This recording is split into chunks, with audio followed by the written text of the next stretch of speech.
सितंबर का महीना था। बारिश लगातार 3 दिनों से रुकने का नाम नहीं ले रही थी। अनाया पिछले 7 सालों से उसी 22वीं मंजिल वाले फ्लैट में रह रही थी, अकेली, खामोश की आदी। वो पेशे से पॉडकास्ट एडिटर थी।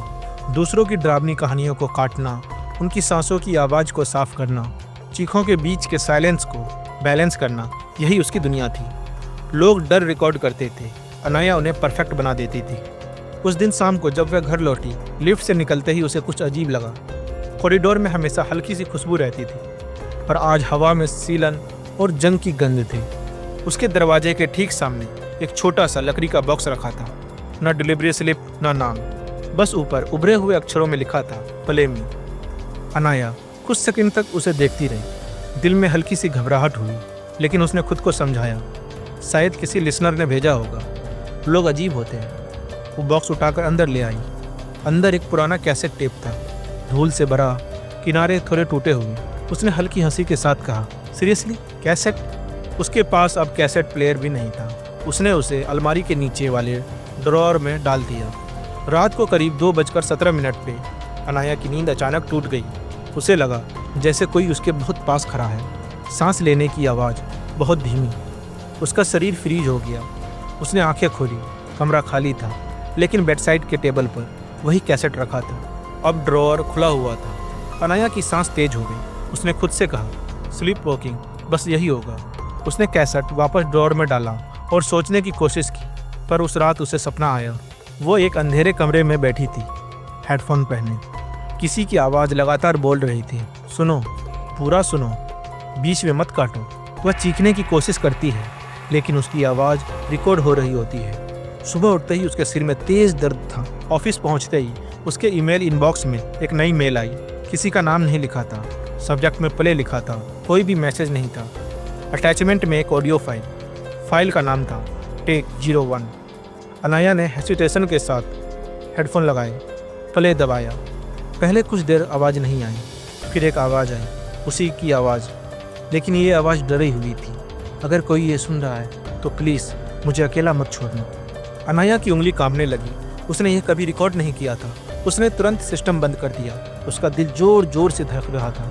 शाम को घर लौटते वक्त उसने देखा कि उसके फ्लैट के दरवाजे के नीचे कुछ अंदर की तरफ गिरा हुआ है। एक पुरानी माइक्रोफोन केबल पर सूखे खून जैसे गहरे दाग थे। उसके साथ एक छोटी सी पर्ची। दूसरी रिकॉर्डिंग ज़्यादा होनेस्ट थी। अब डर साफ था, ये कोई प्रैंक नहीं था। उस रात अनाया ने सारे दरवाजे बंद किए, लाइट्स ऑन रखी, लेकिन फिर भी उसे हर थोड़ी देर में एडिटिंग सॉफ्टवेयर के क्लिक करने की आवाज़ सुनाई देती। लैपटॉप बंद था, फिर भी कभी किचन से, कभी बाथरूम से, जैसे कोई सांस ले रहा हो। उसने लैपटॉप खोला, स्क्रीन अपने आप ऑन हो गई। टाइमलाइन पर एक नई ऑडियो ट्रैक थी। लेबल लिखा था रॉ वॉइस। प्ले हुआ। इस बार एक आदमी रो रहा था। तुमने कहा था ये बेकार है। अनाया की आंखों में आंसू आ गए। वो आवाज़ पहचान चुकी थी, आरव, उसका पुराना रूममेट। आरव एक साउंड डिजाइनर था, बहुत इमोशनल, बहुत सेंसिटिव। एक रात उसने अनाया को अपनी रिकॉर्डिंग सुनाई थी। उसमें वो अपने डर, अकेलेपन और टूटेपन के बारे में बोल रहा था। अनाया उस वक्त काम के स्ट्रेस में थी। उसने कहा था, आरव, ये कंटेंट नहीं है, ये मैसी है, रीड कर दो। 2 दिन बाद आरव की मौत हो गई और पुलिस इन्वेस्टिगेशन के दौरान पता चला कि वह फिसल के गिर गया था। अब तीसरी रात अनाया के बेडरूम की लाइट अपने आप बंद हो गई। लैपटॉप की स्क्रीन चमक रही थी। उस पर लिखा था, फाइनल कट रेडी।